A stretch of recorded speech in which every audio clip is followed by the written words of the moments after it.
They say smart people learn from their own mistakes. Wise people learn from the mistakes of other people. And, I had the privilege, and I call it a privilege because it is indeed a privilege, of being broke a lot longer than I had some coins.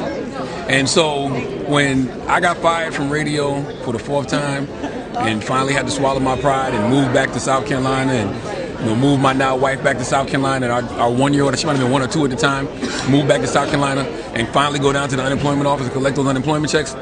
Collecting those unemployment checks for a whole year, because mind you, I got fired 4 times. Wow. So over the course of however many years that was at the time. But when I started collecting those unemployment checks, I said to myself, I'm never going to put myself in a financial situation like this ever again. Yes. So that just taught me how to save. Yes. So, I spend a lot less than I make. You know what I'm saying? I spend a lot less than I make, and I save, and I communicate with people like yourself and have a great financial team like my man Humble from Lifeline Financial, who teaches me how to make my money work for me. So even if, God forbid, all of this ends, we'll still be okay in the future.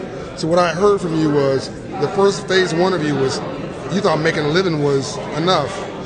But even that, your outflow exceeds your inflow. That's right. Your overhead was your downfall. That's right. Now you realize that making a living is only that, making a living. That's right. Now you need to build wealth. That's right.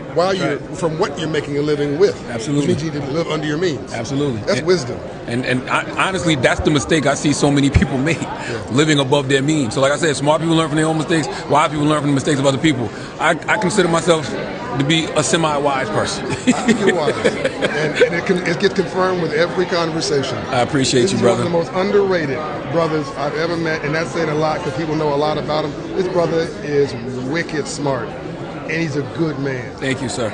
I feel the same way about you, my brother. Love. Yes, sir. Thank you, brother. Blessings. Love you.